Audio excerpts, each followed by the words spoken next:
Olá, amigos e amigas que nos ouvem pela Rádio Nova Aliança 103.3 FM. Eu sou Ana Paula Inglês Barbalho, estou como vice-presidente da Comissão Justiça e Paz de Brasília, e este é o nosso programa de Justiça e Paz que vai ao ar pela Rádio Nova Aliança aos domingos, às 20 horas, pouco antes do programa do nosso querido cardeal Dom Paulo. E com muita alegria nós recebemos hoje o professor José Geraldo de Souza Júnior, membro da Comissão Justiça e Paz, aqui de Brasília também, ex-reitor da Universidade de Brasília, professor da Faculdade de Direito e ilustre membro da nossa comissão, que é o mais importante, né, Zé Geraldo? Seja bem-vindo. Então, nosso primeiro programa do ano, eu acho que é o primeiro programa do ano. É o nosso primeiro programa É, gravado em 2023, né? Nosso é, primeiro programa que vai é, ao ar agora, dia 8 de janeiro de 2023. parece até que é um programa primeiro de uma nova era, Nisso eu porque, tenho certeza, Zé. porque você dizia há pouco no backstage, no- aqui nos bastidores, né? Parece que estamos numa conjuntura de refundação, né? Na política, com a posse de um novo governo, com tantas convocações, né, de recuperação do sentido comunitário e participativo da política, recuperando aquela dimensão da dignidade da política que o Papa Francisco tanto indica, né? Tivemos o falecimento do Papa Emérito, e isso terá um impacto enorme na estrutura do Vaticano. Já começou um processo, inclusive, de reorganização, né? Eh, e, ah, o- de um certo modo, o Ano Novo, né? É, tem assim prenúncios de, enfim, né? Uma atenção crítica aos desafios, inclusive sobre a condição ecológica no mundo, né? Do planeta, né? É uma nova era, Ana Paula. É uma nova Bom, era. o nosso programa é uma gotinha d'água, mas está atento a tudo isso, né? Nossa, olha, Zé Geraldo, falou muito bem. Foi uma semana, porque hoje exatamente faz uma semana, né? Foi dia 31 de dezembro de 2022 que o Papa Bento XVI faleceu aos 95 anos, né? E o Ratzinger, né, na época, Cardeal Ratzinger foi o primeiro Papa alemão em quase 500 anos e trouxe uma discussão para a Igreja Católica de um debate sério entre razão e fé. Bento XVI também surpreendeu de maneira muito marcante a toda a comunidade da Igreja Católica, porque teve a sua renúncia em 28 de fevereiro de 2013, demonstrando também uma generosidade, né, de se perceber como um trabalhador na vinha do Senhor, né? Inclusive, as palavras dele no início do seu pontificado, quando então tinha 78 anos de idade, era: os cardeais escolheram-me, um simples e humilde trabalhador da vinha do Senhor. É, é muito interessante, porque ele depois constrói, né, a solução de trazer o Papa Francisco, e você vê, aparentemente, talvez fossem considerados diferentes em estilo, em trajetória, em forma de lidar, mas parece que foi uma decisão extremamente acertada, tanto a renúncia, corajosa renúncia de Bento XVI, como a escolha do Papa Francisco, que traz tantos Hum. elementos da nova era, no sentido do novo século, falando de mudança climática, de refugiados, de pobreza, de como o cristão e a cristã têm de se comportar nesse mundo de transformação, trazendo sempre uma mensagem de amor. É É, muito, muito interessante essa virada de ano, e aí depois, no dia seguinte, a posse de Lula, né? Luiz Inácio é. Lula da Silva. Com tantos simbolismos, com tantos simbolismos, né? A começar pela subida da rampa, é, numa alternativa que se estabeleceu pela ausência e pelo descaso, né, da governança que terminava o seu tempo, criando uma situação de abstenção, e foi preenchida com o que há de mais simbólico, a visibilização dos invisíveis, Isso os foi que algo existem de fato, inacreditável. é, incluindo, incluindo a cachorrinha, que muitos têm visto até em bons comentários, né, que talvez tenha sido uma extravagância, mas nós sabemos que há uma luta enorme para poder também inserir os animais como titulares de direitos. Sim. E não por acaso o Ministério do Meio Ambiente novo já criou uma diretoria de atenção aos direitos dos animais. Não é nem direitos dos animais, é direitos dos animais, direitos daqueles que têm também, né, um sentido de vida que importa, vida que tem existência, como disse o novo ministro dos Direitos Humanos. Vocês existem. Aliás, que discurso do novo ministro dos Direitos Humanos. Mas a gente vai falar dele depois. A gente vai começar É, pelo começo. Vamos isso. falar sobre primeiro o lema do novo Sim. governo. É, O lema União e Reconstrução. A gente é. poderia dizer que nós aqui do Programa de Justiça e Paz já sinalizamos esse lema antes, muito lá atrás, logo depois da eleição, onde nós tratamos num programa, justamente o programa logo após a eleição, e depois na nossa conversa de Justiça e Paz com a Tânia, da Que vai Coalizão ser em a Defesa da coordenadora, Democracia. a Tânia Oliveira, né? Que vai ser a coordenadora na Secretaria da Presidência, mas com incidência interministerial, né? De Sim. toda a ação política de participação social na governança, né?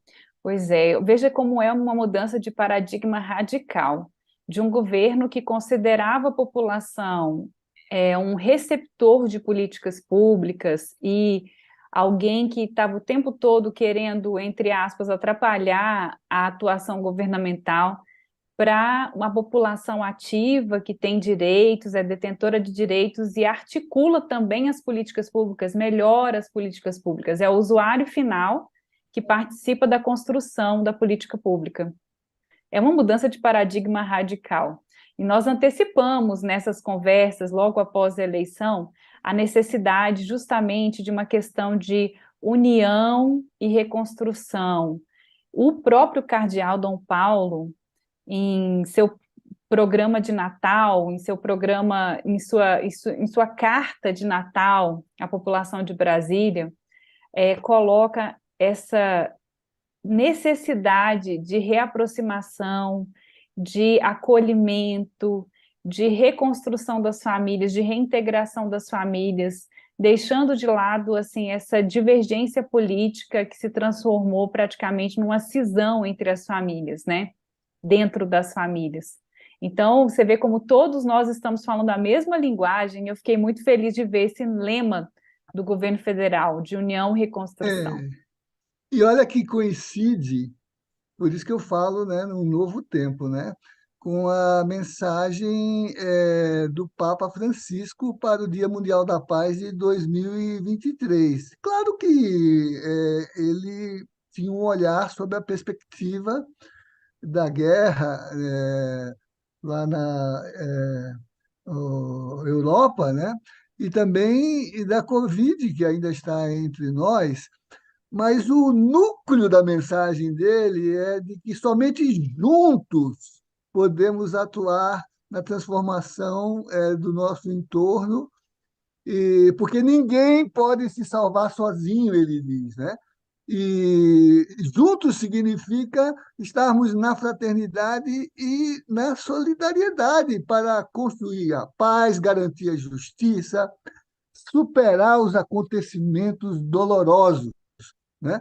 E para ele são os grupos sociais, as instituições públicas, as instituições privadas que devem assumir esse desafio a partir da comunidade, a partir da comunidade, né? É, veja que as coisas não são incidentais, elas têm como que um nexo, um enlace, né? De modo que elas representam esse sentido universalizante da possibilidade de realizarmos o nosso projeto social, o nosso projeto de vida, né? O nosso projeto comum, né? Da nossa casa comum, do nosso ambiente até planetário, né? Então não é incidental, não é ocasional, é algo que representa assim, né, um movimento cósmico. Eu acho muito interessante que o Papa Francisco ele começa o seu pontificado falando da dimensão individual de você ser cristão. Aí ele fala, o É, cristão é feliz. Isso é um primeiro, acho que uma mudança de que demonstra um novo momento, né? O cristão é é, feliz. Depois o é, cristão é comunidade. é, E o cristão em comunidade é capaz de mudar o mundo. Então, é é, tudo concatenado, é tudo entrelaçado.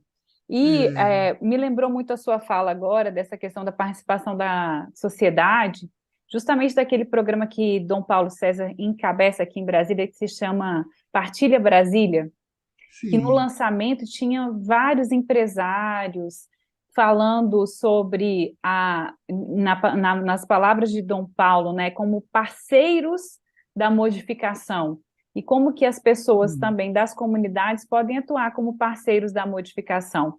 E eu vejo que tudo uhum, isso faz parte de um plano maior. Então, parece é, que, de fato, nós retomamos esse caminho de caminhada conjunta uhum, com esse novo governo, nova gestão. Deixamos de é, ver as pessoas como adversários e passamos a ver como consortes, como conjunto, comunidade, sociedade que é, caminha é. conjuntamente. É porque, sabe, a diferença entre a condição de grupo, de segmento restrito do social e a de sociedade, é que na sociedade, diferentemente dos grupos mais restritos e fechados, em que o objetivo comum é muito equivalente, ou pelo parentesco, ou pela vizinhança, ou pela convicção das relações sociais de sociedade, nós articulamos as nossas diferenças, porque nós temos que construir objetivos finalísticos que são importantes para todos. Então, nós temos que combinar as nossas ah, até hostilidades para Sim. poder contê-las no sentido de que, sem um parâmetro de aliança, nós não nos movemos, nós não sobrevivemos, né? Nós não chegamos a lugar nenhum. E é curioso, você mencionou, né, que também no final do ano, Dom Paulo conversou conosco no nossa Sim. conversa de Justiça e Paz, depois transformada em dois programas de Justiça e Paz, que também saiu pela nova aliança, né, na nossa difusão semanal, né, e ele não fica no discurso, ele não fica no púlpito, ele foi aos lugares que muitos cristãos aqui que batem toda hora no peito nem sabem que existem, né? Ali onde há o cheiro de povo, onde há a dor do irmão, né? Onde há o abandono do, do nosso companheiro de caminhada. E não aparece nenhum samaritano para poder se condoer, ou aparece, quando aparece é samaritano, né? Não é da comunidade, né? E Dom Paulo teve esse papel na rua, ali no ambiente onde vive o povo de rua. Por sinal que essa semana foi derrubado o veto do presidente Bolsonaro pelo Congresso da Lei Padre Júlio, que proíbe, né, formulações hostis à presença do social na cidade, né? Ai, Então, Zé, posso interromper você um pouquinho, sim, porque eu queria falar sobre essa lei. Porque as uhum, pessoas, às vezes, não entendem muito o que significa a Lei Padre Júlio Lancelotti. E, gente, é o seguinte: nas cidades existem gestores, existem pessoas que, sendo contrários, sendo refratários aos pobres, né? é, Refratários é, aos pobres, constroem nas cidades alguns elementos arquitetônicos para evitar que os pobres ocupem as marquises, ocupem os viadutos, embaixo dos viadutos, morem embaixo dos viadutos. Que são isso? São pedras pontudas que são cimentadas para que as pessoas não possam deitar nesses espaços, arrancam os bancos de lugares onde pessoas usualmente podem ocupar durante a noite para dormir, pessoas em situação de rua. Então, é uma aporofobia, não é isso? É assim que o padre é, Júlio fala? E essa exatamente. lei tomou o nome Padre Júlio Lancelotti porque há um ano e pouco atrás, o Padre Júlio, literalmente, o senhor de mais de 80 anos, pegou Aqui, uma ó, marreta.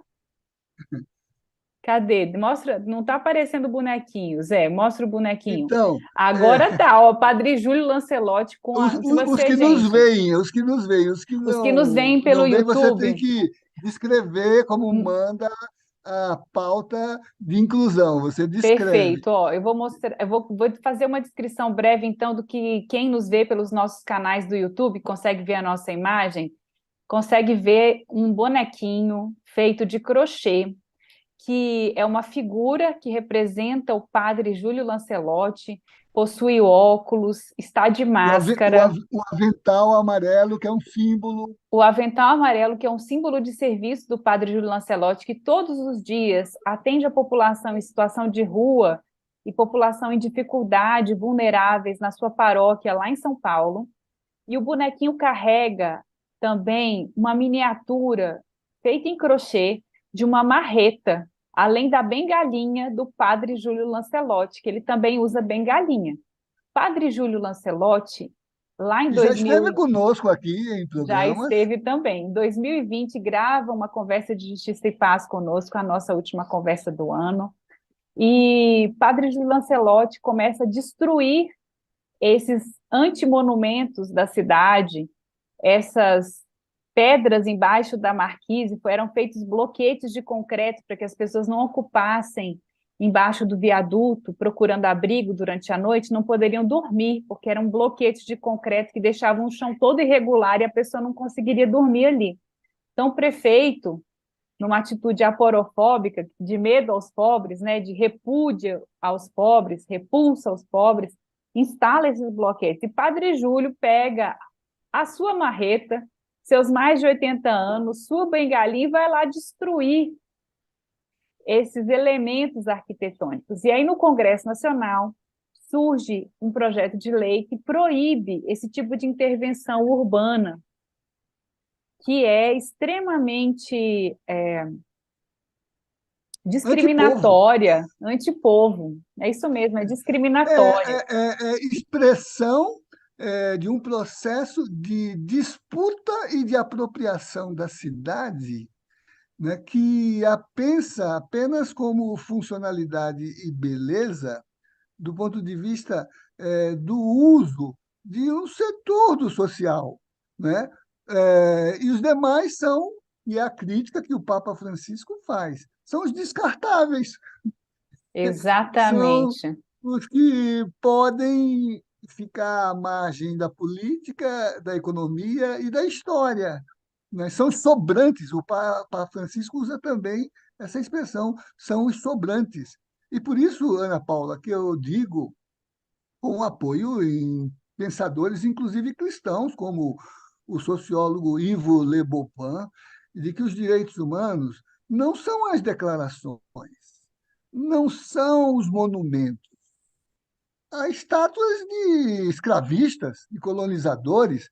Há pouco tempo nós vimos em São Paulo um ativista de movimento social, de trabalhadores de aplicativos, numa mobilização, agredindo uma estátua de um bandeirante. Houve celeuma, mas aquele foi um escravista.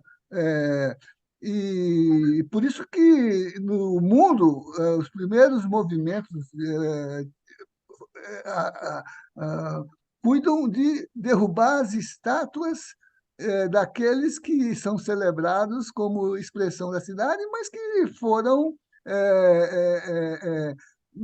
dizimadores de gente, foram moedores de gente, como dizia Darcy Ribeiro. Os direitos humanos não são sequer as ideias, são esses processos políticos de afirmação da dignidade e da nossa expectativa de uma contínua humanização, né? Por isso que eu digo que hoje a mais importante declaração de direitos humanos é a marreta do Padre Júlio. Mas isso você tem toda a razão. E o projeto de lei que foi aprovado na Câmara, no Senado, tudo direitinho, bonitinho, foi vetado pelo ex-presidente Bolsonaro, né? Então, a lei não valeria, ou seja, os prefeitos poderiam continuar colocando esses elementos urbanísticos que impedem a ocupação da cidade por todos. E agora foi, então, derrubado o veto, né, a essa lei. Padre Júlio Lancelotti, nosso abraço ao Padre Júlio Lancelotti, um coração de pessoa, uma pessoa a serviço da população, a serviço dos mais pobres, dos mais vulneráveis, cristão para nossa sorte, católico para mais nossa sorte ainda, não é? E representante de todo esse é, cristianismo vivo, cristianismo em ação. Uhum. E uma igreja em saída, que coloca as alpercatas na poeira do chão, não é isso? É uma igreja em missão, uma igreja que É. não deixa de lado o pobre, o vulnerável, o desamparado. É. Recebe lá na sua igreja mais de, eu acho, salvo engano, são mais de 2.000 pessoas por turno, algo Uhum. assim expressivo. Ana Paula, no começo, ainda nos bastidores, pensando em tudo isso, porque a gente acaba um pouco se empolgando e falando de muitas coisas, e às vezes a gente deixa de tocar o núcleo sensível do problema que nos mobiliza hoje, né? Mas você usou a expressão reconstruir, mas você falava lá no bastidor comigo aqui de refundar, né? É uma nova era Refundar. no sentido metafórico, evidentemente, porque as transformações são muito profundas no mundo e entre nós, né? Até mesmo aqui, eu estou na expectativa, não conheço ainda, quem sabe você programa uma conversa, tivemos já a nomeação de um bispo auxiliar, que Dom Paulo, no último programa, dizia que estava esperando, porque ele precisava de apoio, de reforço para o serviço, né? O que você vê como uma expressão de, por exemplo, de uma nova governança, né? Eu vi que você tem acompanhado algumas posses, ouvido os discursos atentamente. O que você vê como um eixo do que seria aqui para nós, Comissão de Justiça e Paz, a expectativa de refundação do social e da política a partir dessa nova era? Nossa, eu acho, Inverti, sou eu que estou lhe entrevistando agora. eu acho que a posse do ministro Silvio Almeida como Isso. ministro dos Direitos Humanos foi, assim, além de emocionante, além de ser uma posse extremamente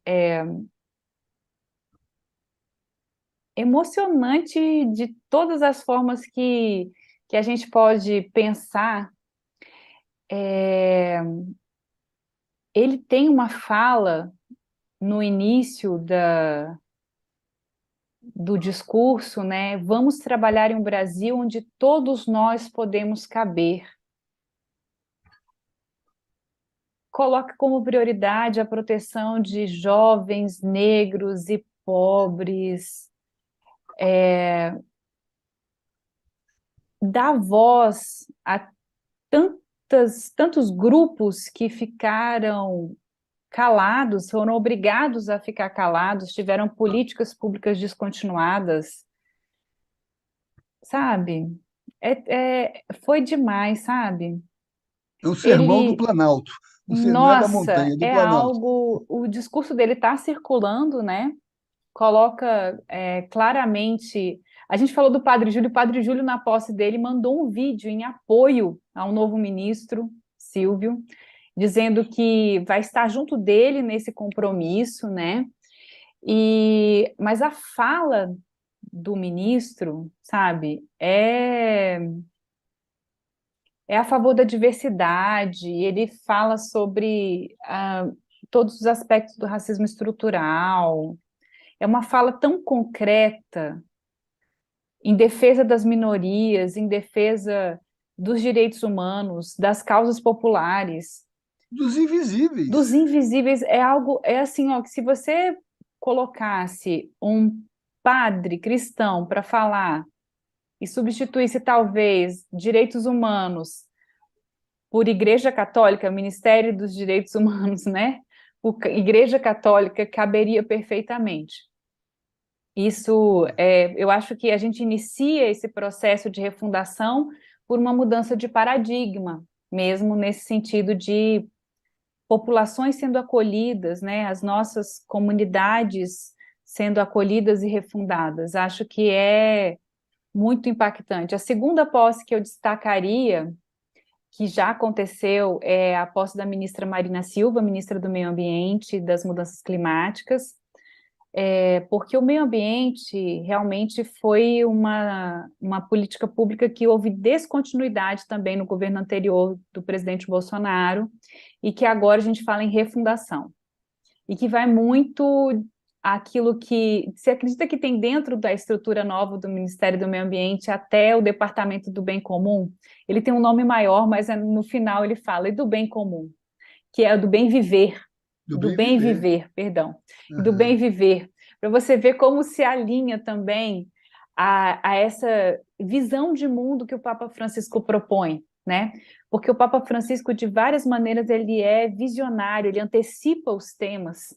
Ele começou a discutir o bem viver ainda lá em 2014, 2015. Você veja como ele traz muito antes das pessoas começarem a falar sobre isso, ele já traz uma síntese do que está circulando, desse fervilhar de novas ideias. E uma posse que ainda vai acontecer, que é da FUNAI, do Ministério dos Povos Indígenas, né? Não ficou o Ministério dos Povos Originários no final, mas o Ministério dos Povos Indígenas, e da FUNAI, que são, assim, também oportunidades do Brasil reconhecer a importância dos povos originários para a sua história e para a sua população hoje. Acho que é uma valorização dos povos indígenas, como o presidente Lula falou, é uma experiência inovadora que, que antes a gente não ouviu em nenhum momento e que acho que sintetiza muito profundamente a ideia da Constituição de 88, é uma materialização da Constituição de 88 que percebe o indígena como sendo não só parte da nossa sociedade, mas como sendo um detentor e executor de seus direitos, lutador de seus direitos, coisas que na nossa série de programas em 2020 sobre o marco temporal, no ano passado também sobre o marco temporal e das lutas indígenas, fica muito claro que os indígenas sempre resistiram, nunca desistiram, e que agora tem uma voz política institucional. Acho que E isso lembre-se também é que algo... num dos programas que fizemos, fala sobre essa perspectiva o Luiz Eloy Terena, que vai ser Sim, o secretário executivo, o vice-ministro. Olha como sim. nós, de certo modo, Ao invés de estarmos caiando o templo, estávamos, como diz o Papa Francisco, realmando a, Eu chego a, e me arrepiei agora, porque eu lembrei daquele programa, foi um programa maravilhoso, num momento é, em que o STF discutia a tese do marco temporal, se iria é, julgar ou não o marco temporal, e não é, existia definição ainda dos votos. Te lembra? E é, assim, é. Mas, Ana Paula, eu não sei se ainda teremos tempo. Eu queria também ouvir que eu sei que você foi à posse da ministra da Saúde. Você acabou dando uma aula, inclusive, na Fiocruz, sobre a questão da pandemia e a resposta social à pandemia, né? Você esteve na posse da ministra Nízia? olha, a posse foi maravilhosa. Foi assim também outra posse que eu acho que é fundamental, uma posse que traz assim um renascimento do Ministério da Saúde, considerando que a ciência, os técnicos, o corpo técnico do Ministério da Saúde foi tão abatido durante a pandemia, tão não escutado, tão desconsiderado, e agora a ciência volta para o Ministério da Saúde. E o discurso da ministra foi de lavar a alma, sabe? Eu falo brincando que foi assim, começou na posse do Lula, o discurso de posse do Lula, trouxe vários elementos, a própria subida da rampa, muito simbolismo, muito muito trazer o povo, os trabalhadores para o protagonismo político, e as posses que foram se seguindo, uma a uma, vem trazendo cada um com a sua competência, cada pasta com a sua competência, elementos de refundação do Brasil. É um Brasil que acredita no futuro, é um Brasil que tem esperança, é um Brasil que quer a união, é um Brasil que acredita na ciência como sendo fundamental para tomar decisões é, de políticas públicas. Então, assim, é por isso que parece que é uma nova era mesmo. É lógico que a gente sabe que depois vai haver o espaço para crítica, vai haver o espaço para os erros e para os acertos, para a execução das políticas, cada uma, porque, assim, gente, ninguém muda tudo de uma hora para outra, né? O orçamento que vai ser executado esse ano é o orçamento que foi aprovado no ano passado, pelo governo passado, justamente para manter ainda a máquina pública rodando.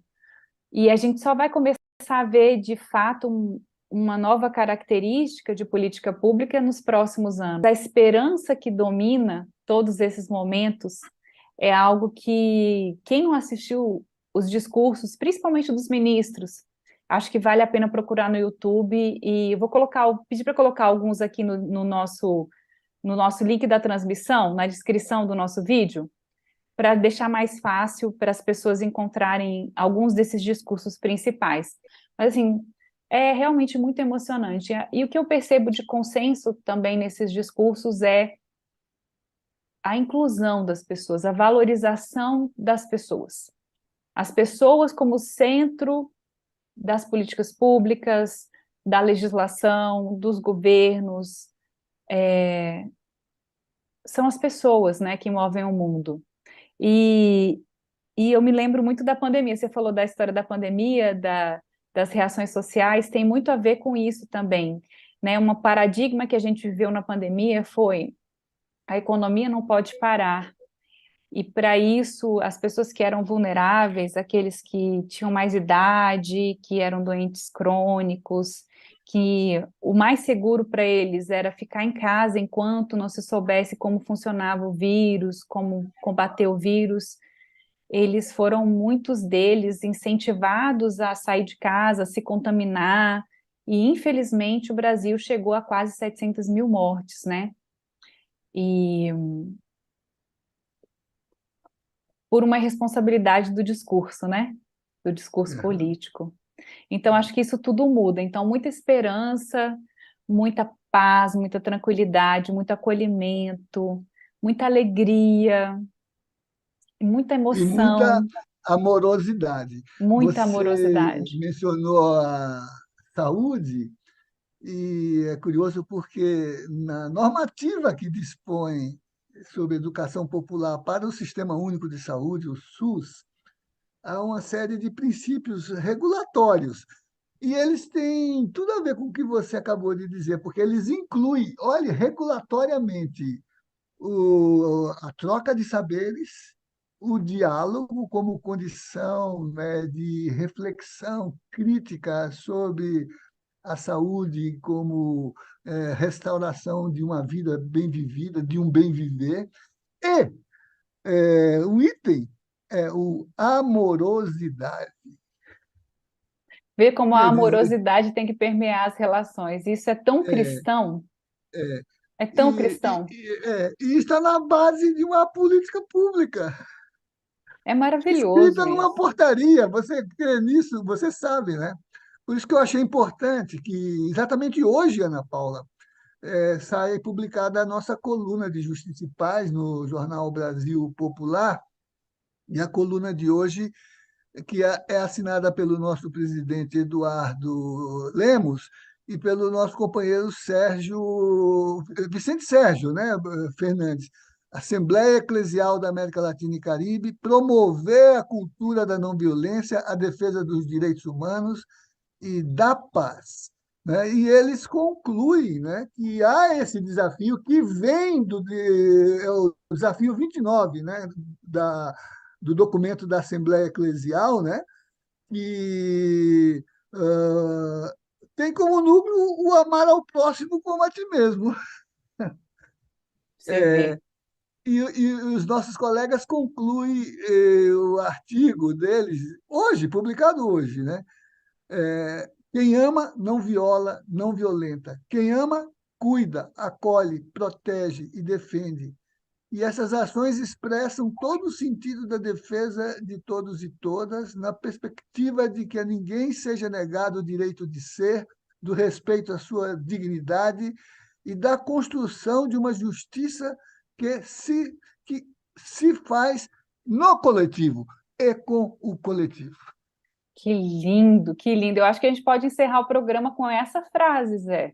Eu não vou falar mais nada, vou desejar só a todos e todas um ótimo domingo, que o nosso programa pela Rádio Nova Aliança 103.3 FM 710 AM vai ao ar aos domingos à noite. E a todos vocês que nos acompanham pelo YouTube, onde o nosso programa vai ao ar às 11 horas da manhã, o meu acolhedor abraço. E acho que a gente tem tema para falar no próximo programa de Justiça e Paz. Fiquem com Deus, vocês que nos acompanham. Zé, a sua despedida.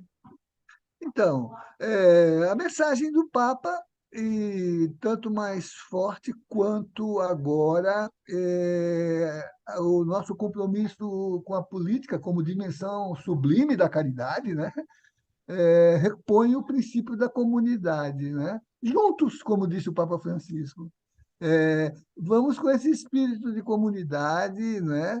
E mais importante do que é, caiar o templo, né?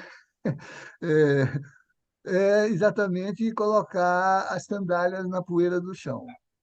Maravilha. Um abraço, você ouvinte. Fiquem com Deus. E este foi mais um programa de Justiça e Paz. Olá, ouvintes! A leitura de hoje, João, capítulo 2, de 1 a 11, inicia relatando que é no terceiro dia de vida pública que Jesus realiza seu primeiro sinal ou milagre. Este sinal indica a manifestação de sua glória. Sabemos que o último sinal será a ressurreição de Lázaro, que prefigura a ressurreição de Jesus, ou o enaltecimento da sua glória, da sua presença. O Evangelho de João é conhecido por ser mais reflexivo, profundo, por ser rico em simbolismos nas suas narrativas. A palavra símbolo significa aquilo que une. Nesta narrativa sobre o casamento em Caná da Galileia, que é um acontecimento do cotidiano da vida das pessoas, o evangelista utiliza de várias simbologias para aprofundar o conhecimento e a compreensão sobre Jesus Cristo, unindo este conhecimento na vida das comunidades cristãs, bem como para nós hoje. O texto diz que na festa do casamento, o vinho oferecido pelo dono da casa havia acabado. Para os judeus, vinho simboliza vida. O evangelista quer nos ensinar que o vinho antigo, oferecido pela tradição da religião judaica, acabou. Agora virá um vinho novo. Quem representará este vinho novo? Maria é que intervém neste advento. É ela que está junto de Jesus no início e no fim dos acontecimentos de seu filho, aos pés da cruz, conforme João capítulo 19. É ela que coloca sua vida a serviço desde o início e por isso pede para os serventes da festa para fazer tudo o que Jesus disser. Serventes são simbolizados pela comunidade cristã. Maria foi a protagonista desta motivação de mudança feita por Jesus. É Maria que antecipa o tempo de Deus, por isso pede Jesus um sinal. Jesus parece ser ríspido com sua mãe e responde-lhe que a hora dele ainda não chegara. Esta é a chave de leitura do texto, pois cada sinal realizado por Jesus é caminho para a sua glória e enaltecimento junto ao Pai. Maria sabia que Jesus deveria inaugurar um novo olhar sobre Deus, um novo entendimento sobre o projeto de Deus. Por isso pediu para que os servidores seguissem tudo o que Jesus dissesse.